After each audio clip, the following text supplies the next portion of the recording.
Hello there. I'm Sydney Morris, the co-founder and co-CEO of Educators for Excellence. And as a way to commemorate Women's History Month, I have been privileged to be in conversation with E4E members from across the country about women's leadership in the classroom and beyond, as well as how our intersectional identities really shape how we teach and lead. And so today I'm thrilled to be here with E4E member and New York City Public Schools teacher, Leona Fowler. Leona is an instructional support teacher for middle grades at PS 233 in Queens. And she's also the trauma-informed care educator liaison and the equity rep for her school. She has been a passionate and engaged teacher leader with E4E, advocating on behalf of her students, especially during the COVID-19 pandemic. And Leona, you've done everything. You've been on an E4E policy team focused on teachers' contracts. You've worked on a teacher diversity campaign. You are a member of E4E's Women of Color Committee, to name just a few of the amazing things that you have done as a leader and advocate. And Leona, not only do you advocate for your students, but I know you also advocate for your fellow teachers as well. So welcome. It's so great to see you.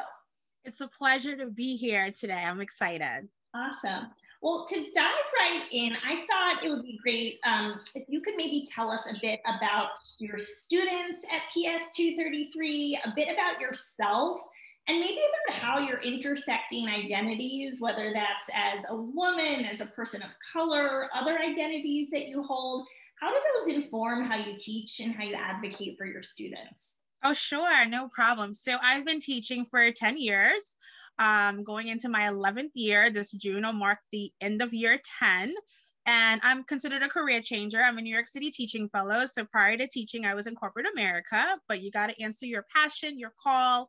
And I couldn't escape the opportunity when it was put before me to go into this profession.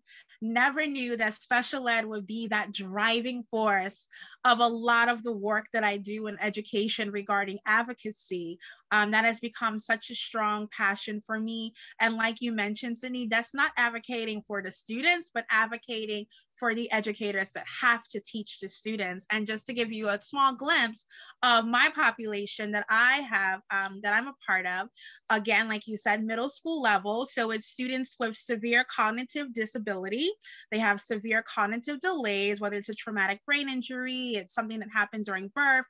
I also have students in my school that have multiple disabilities. So they may have autism, but also something else like a Down syndrome coupled with it. There are students that are diagnosed as having autism. And then we have students that have severe behavioral challenges. So that's my happy bunch of my kiddies that are in junior high, and I love them so much. And how I intersect that, I think about that being to any particular group or person.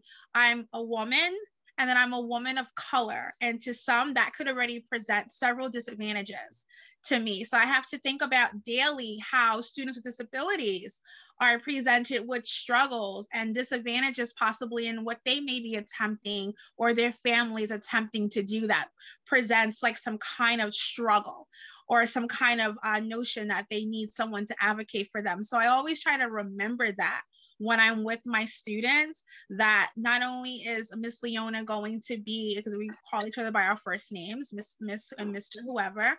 So I want them to know, and I'm always reminded of Miss Leona's why. Like, why are you an educator? And then secondly, why are you advocating? And that's like my driving force every single day with working with students with disabilities, their parents, their guardians, their caregivers, and my colleagues. And then after remembering my why, I make sure that students understand their why. Like, why are they there? And I try to make sure that I instill within them and stand firm on that, being that I am a woman of color and I am a woman.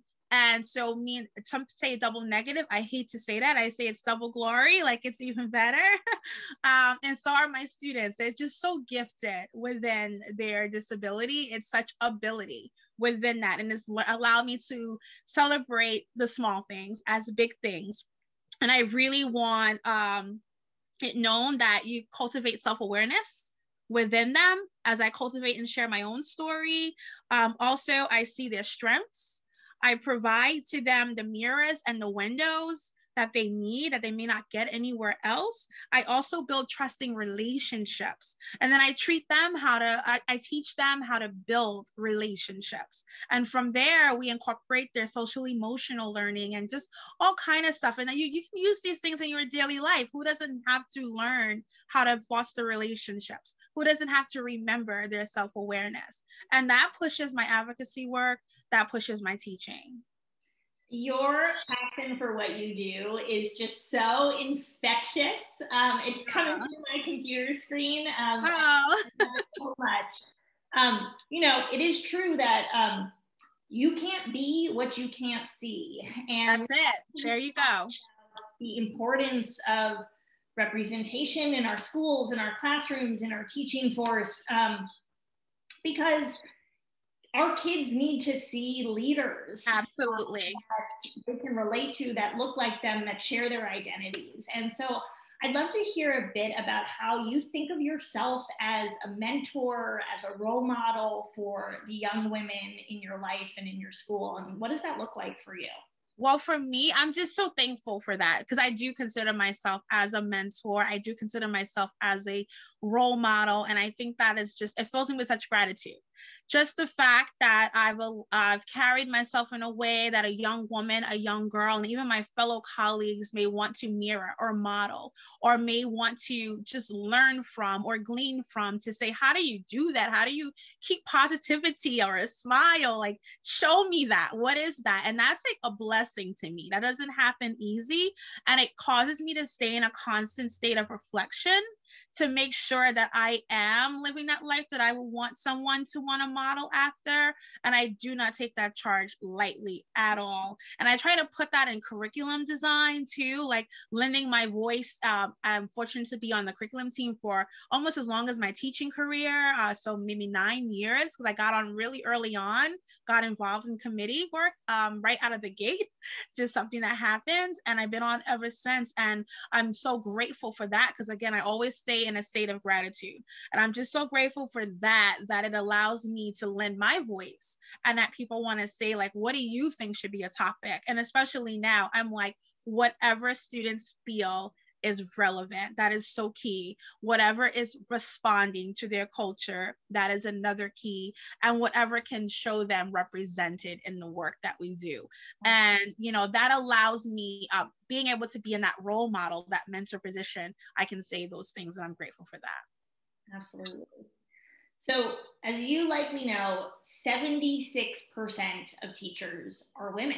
Yes. What do you wish education decision makers, whether that is our new Secretary of Education, or leaders at the state level, or you teach in New York, and we obviously have a new incoming New York City Schools Chancellor, our union leaders, what do you wish these education decision makers would do to better honor and infuse the diverse voices of women educators into their policymaking priorities? That's so great, because just the thought of being honored so that we can build a diverse force, I can't say it enough or loud enough. It has to be deliberate dialogue. Like, seriously, how we're having this moment here is beautiful, but we can't have these moments in silos. It needs to be deliberate dialogue that is offered on a larger scheme, an opportunity for women of all races, all colors, shades, everything, sizes, whatever, facets of life, to be able to have a dialogue where we are celebrated, where we are empowered, where we are welcomed, our thoughts and expressions are appreciated, and deliberate in the sense that it's an ongoing thing. It's not just a Women's History Month. It's her story needs to be heard all the time. Her contributions to education are valued. That's how I feel honored, respected, and celebrated. Ditto to that. I am so with you. It can't be one and done. It has to be a dialogue. It has to be a feedback loop. It has to be a true discussion. Absolutely. Diverse voices, diverse ideas to the table, because that's how we're going to get better, right? That's it. Right. Exactly. That's absolutely it. as an education system for our students. So Right. Before we close out, Leona, I wanted to ask you if there are any resources that you are using in your classroom related to this conversation that you'd like to share with others. Yes, there is one. I'm not in the classroom anymore, but as an instructional leader, an instructional support teacher for my school, for my site, I have the vantage point of interacting with students and teachers. And one series that I recommend for everyone is called, and I have to look, it's called The Listening Session. And there's volumes 1, 2, and 3, and there's even an executive summary in there, and it's in bold because what matters is, are we listening? Many people are hearing, but they're not listening. It's listening to the voice of the student, the educator, the parent. And it's just such a phenomenal piece. It was geared towards policymakers and philanthropists. Came out of Minnesota, their women's association. And if you want, anyone can find it. It's www.wfmn.org. It's a phenomenal tool. There's several resources. And what is very important and poignant about this is that the sessions are done by young women. It is done by young women who experience the greatest disparities of women of color, young women of color, and Indigenous women. And it's their stories, and they're leading in their community at such a young age that people are listening to them. And what better way to start than with our young people to elevate their voices so that when they get in those positions, they feel empowered. That's what it's about, empowerment and advocacy. Well, that sounds like a phenomenal resource, and we will definitely make sure to pull it out so folks who are watching this can easily access it. Leona, it has been such an honor to thank you so much for sharing your energy, your passion, your brilliant voice and leadership with me and with all of us. We are grateful to be doing this work with you. I'm grateful too. Thank you so much.